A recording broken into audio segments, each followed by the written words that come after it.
வருகிறது. சுமார் 10 லட்சத்துக்கும் மேற்பட்ட மக்கள் வைகை ஆற்றங்கரையில கூடுறாங்க.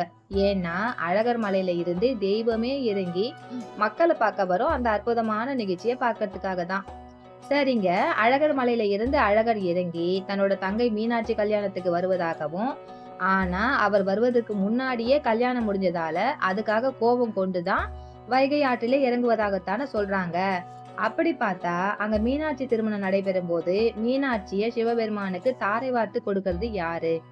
அழகர் மலையோட சிறப்புகள் என்ன? அப்போ எதுக்காக அழகர் ஆற்றில் இறங்குகிறார்? அழகர் தல்லாகுளத்தை விட்டு கிளம்பியதுமே தண்ணீர் பீச்சும் வைபவம் ஏன் நடக்கிறது? இது எல்லாம் பத்தி தான் இந்த பகுதியில நாம விரிவாக பார்க்க போறோம். பார்க்கலாமா? முதலில் நாம அழகர் மலையின் சிறப்புகள் பற்றி பார்க்கலாம். மதுரைக்கு வடக்கே சுமார் 20 கிலோமீட்டர் தொலைவில் அழகர் மலை கம்பீரமா காட்சி தருகிறது. பார்ப்பதற்கு காளை வடிவில் இருக்கிறதால இந்த மலைக்கு விருஷபாத்ரி